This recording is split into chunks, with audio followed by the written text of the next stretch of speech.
Papakita ko sa'yo. Papakita ko sa'yo. Masukal ang backyard. Ayun, guys. So, kita nyo.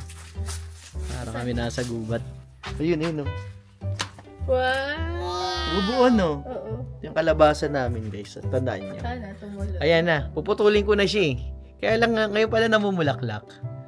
Pero papakita ko sa'yo. Liga rito. Ang laki. Tama. Asan? Ay! Ang laki to! Ano ba yun? Ang laki. Hindi, nakita ko lang yan. Hala, doon na doon. Puputulin ko. Doon na siya umano. Okay guys, pakita ko sa inyo. Pero kami dito kalabasang napakalaki. Hindi namin na ano. Inignore na yung kalabasa, meron ba? Grabe naman yan. Ito, laki. Ay, lumalaki pala ng ganyan yan. Ay, shoot. Ay, naku, grabe. Ang bigat naman yan. Ay, laki. Hindi natin napansin yan. Ano to pang Halloween? I know. Pumpkin. Hindi natin napansin. Oo. Pwede ba yung pang nilaga? Pwede to. Patingin no, ang laki. Grabe. Grabe. Tatuwa. Kasi may mga ano pa tayo. Nabulok na. Ang palaya. Tapong ko na yun. Ito po. Meron pa. Baka meron pa dyan, biglang lumalaki dyan. Burger.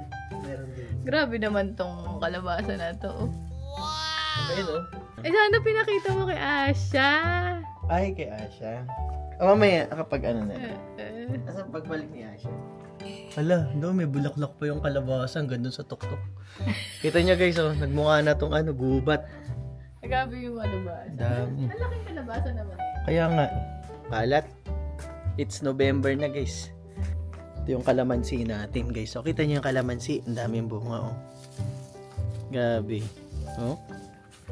Putulin na namin siya kasi medyo naninilaw na. Tsaka yung sanga niya, kita nyo, bumabagsak na siya. Itong sanga. Kasi sobrang bigat na yung bunga. Nakakatuwa naman. Ang ganda pa rin ng halaman ni Amy. Yung kanyang coleus.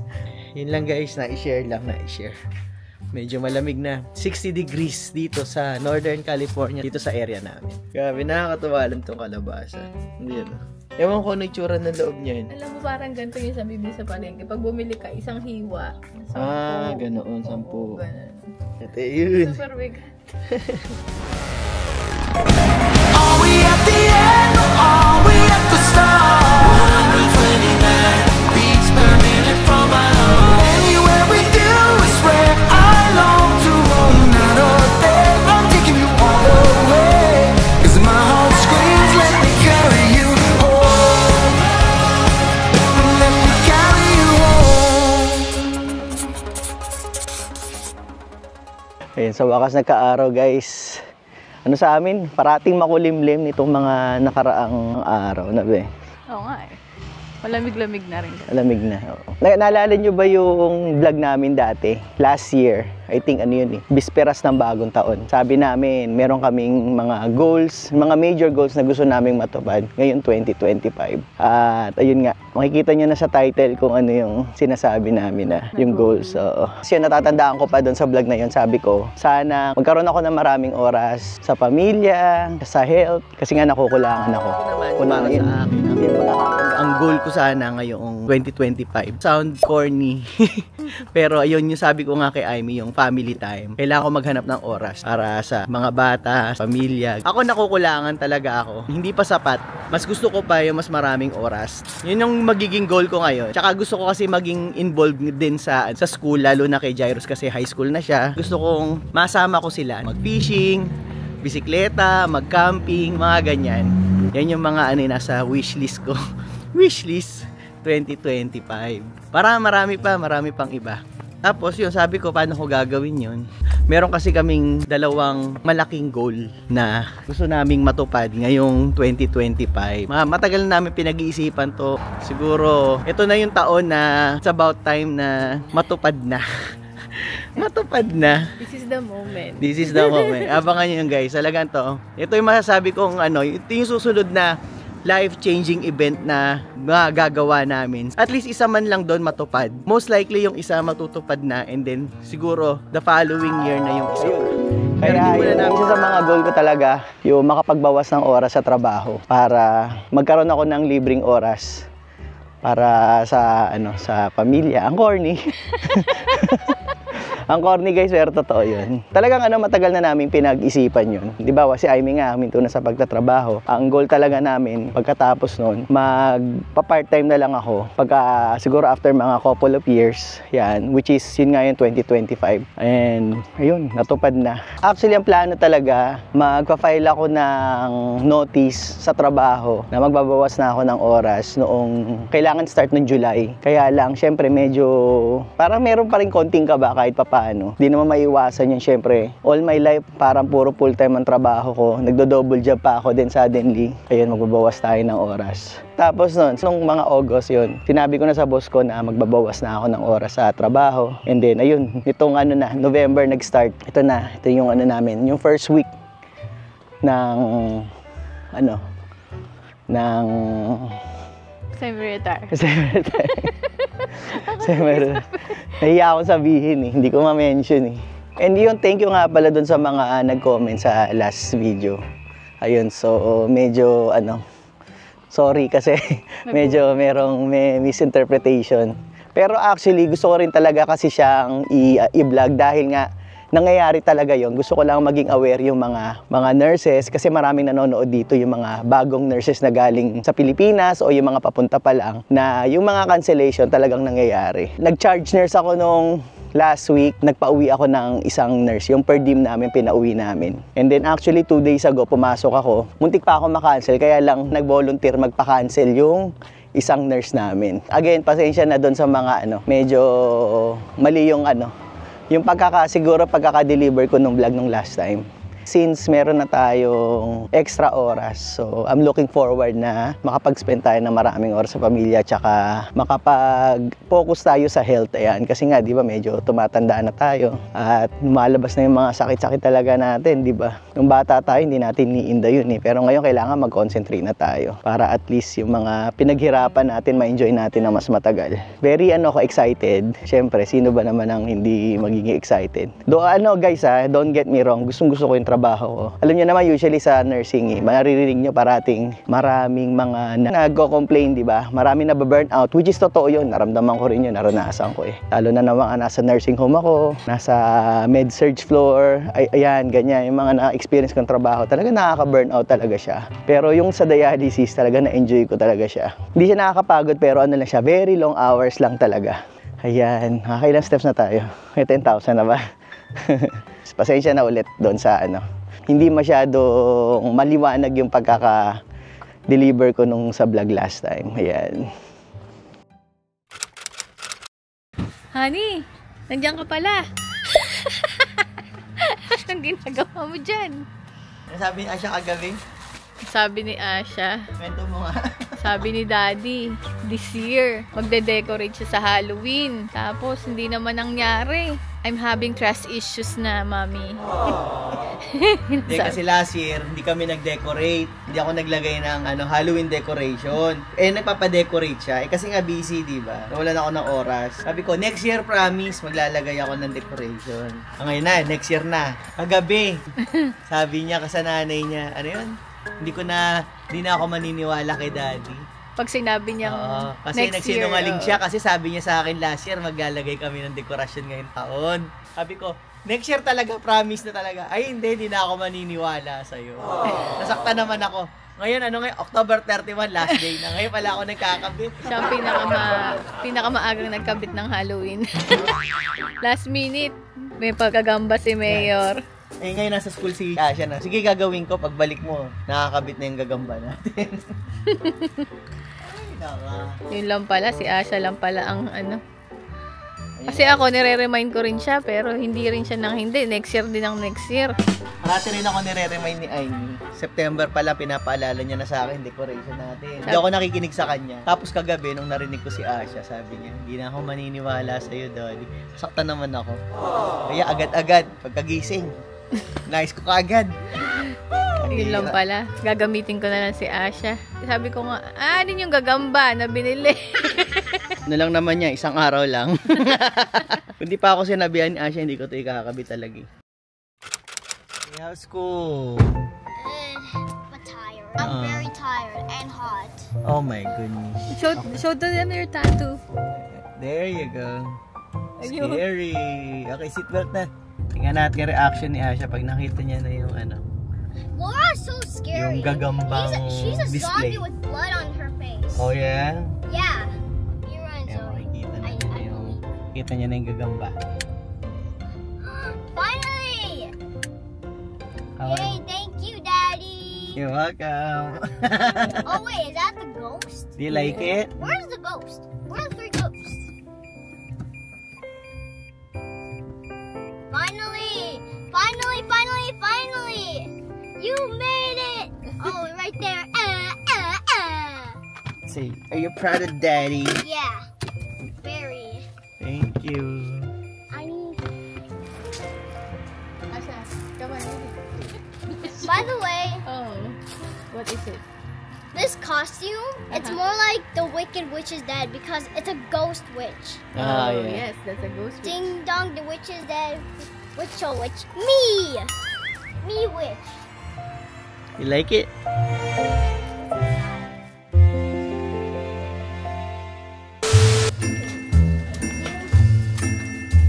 Thank you. Happy Halloween, trick or treat. Ano tayo? Sino tayo susunod?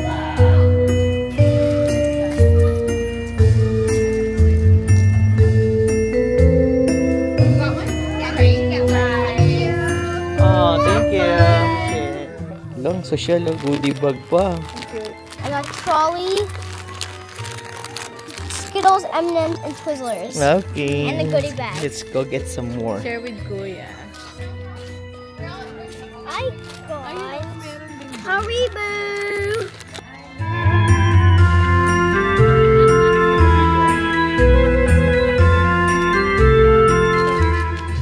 Thank you.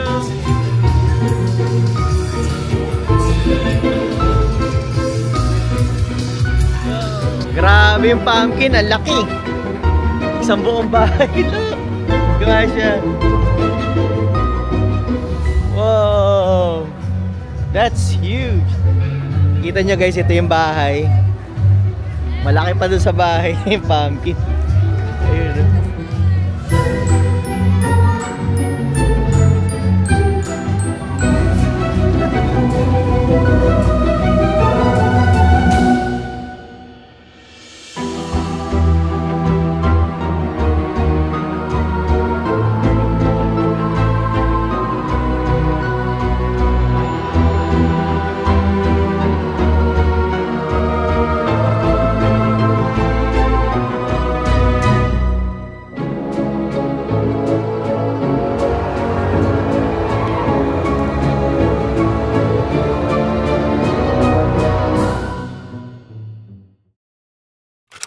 Humphrey, I've been chosen. He's literally in me right now. Let's say hi to the camp. Hi. Ay, bagong alaga ni Asha. Galing siya sa school, pinahiram lang sa kanila, tapos isosoli nila sa He's a Wednesday. hamster. A hamster. Malapit na yung birthday ni Asha. Yung totoong birthday ni Asha. Ang gusto niya sa birthday niya is, ano daw, bisikleta, tsaka aso, puppy. Nagka-aso na kami dati, so nasa LA kami. Kaya lang na-experience na namin. Medyo matrabaho din talaga magka-aso. Kumbaga, kung gusto mo maging responsible owner, talagang bibigyan mo rin ng oras. Parang bata din yung magkaroon ng aso. Ayun si Amy, oh. Di ba, Ben, may aso tayo? Pero kami dalawang Shih Tzu. Diyos ko, ang trabaho. High maintenance na. Yung mga shampoo nila, mas mahal pa siya shampoo namin. Mas nagsusuklay pa sila Oo. kaysa sa amin. Ang suklay nun, iba yung klase pa, dalawang klase. Tapos ginagawan ko pa ng ribbon. Si Asha kasi, nakakaawa din naman kasi parati siya nagsasabi. Once in a while, gusto niya magkaroon ng aso. Kaya lang, hindi pa namin mapagbigyan kasi nga, alam niyo naman, di ba, medyo matrabaho din kapag may aso. Eh, mga bata naman, sabihin gusto na aso, pero alam mo sila talaga yung mag-aalaga. Kaya ngayon, ito, nakakatawa kasi nga, gusto niya talaga magkaroon ng pet. As binigyan sila sa school nitong, pinauwi sa kanila. Itong hamster. May kulungan pati. Where's the cage of Humphrey? Show everyone. Okay, wait. I didn't put everything in because this is... So, kahapon galing kami palengke. Kahit saan kami magpunta, parating niya dala-dala to si Humphrey. Talagang aliw na aliw siya. Gusto niya talaga magkapit.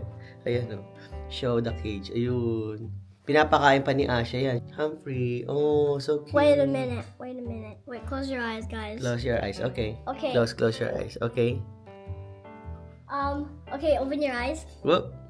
Humphrey just ate something. Ayun, okay, napakain niya si Humphrey. He just poopy. Ayun. He ate so much. Okay, we'll talk to Humphrey later. Nakakaawa lang. So, nagdadalawang isip kami ni Amy. Siguro bibili namin siya ng pet pero hindi puppy. Kasi hindi pa kami ready. Anong bird kaya? Anong bird? Ano Play bird? games. Nagsasalitang bird. Bird daw, sabi ni Amy. Ang sabi ko nga kay Asha dati, manok. Ay, bili na lang tayo ng manok. Kasi gusto ko na may manok dito sa likod ng bahay. Kaya lang baka mamaya kainin ng ano eh. May mga hawk din kasi dito eh. O kaya minsan may mga possum, ganyan. Ewan ko kung kinakain nila. Ayun. Next week pa yung birthday ni Asha, kaya lang, weekend ngayon, sasabay na namin ngayong weekend. Luto si Amy ng pansit. Nagluto din si Amy ng yung beef na may mushroom. Estopada. Parang ganun. Parang lengua. Guys, luluto tayo ng siomay. Kailan ba last time na nag-siomay ako, be? Matagal na, no? Hindi ko na maalala. Hindi na maalala. Sobrang tagal. Lalagay tayo ng hipon. Marami kasi ako na nakita nagbablog habang may ginagawa sila, di ba nagkasalita? Subukan natin. Hindi ako sanay ng ganun eh. Gusto ko, wag nakikipag-usap ako, ano lang eh, nandun lang yung atensyon ko eh.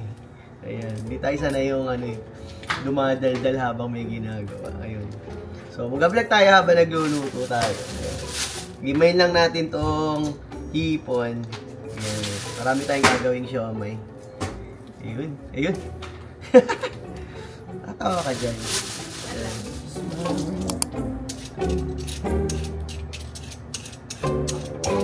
Yes? You're hungry. What do you want to eat? Banana. Banana daw.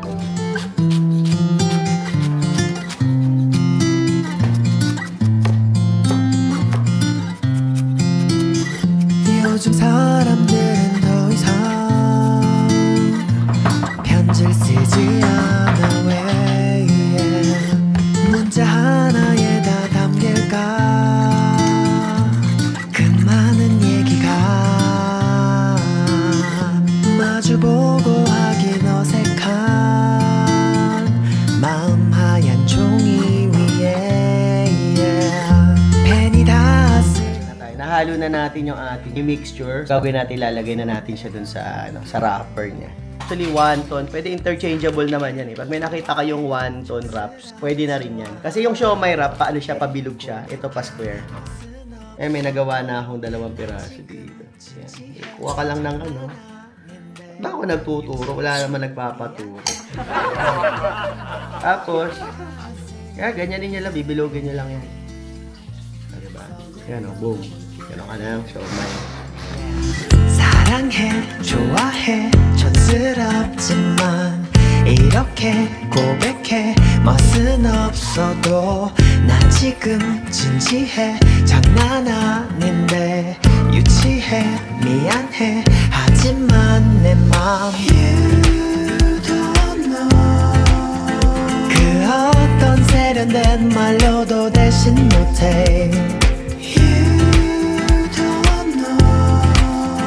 사실 달려가 너를 안고 싶어 Cause you are my baby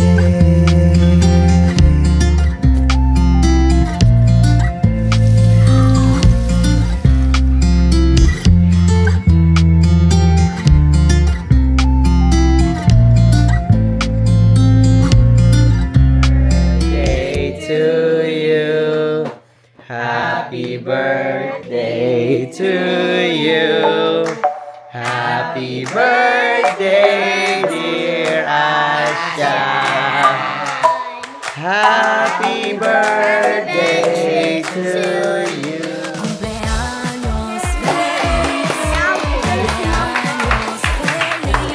Make a wish na, make a wish.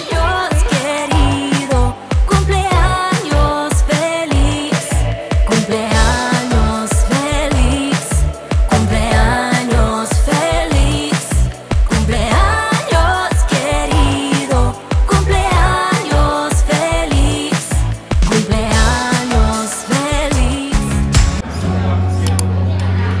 Happy birthday. We're gonna get someone to sing happy birthday. It should have been you Paborito ni Asha. Another time, another place That's Happy birthday! All this good food, your daddy can only eat the salad. I know, right? Sometimes I just don't know what to do. It should have been you.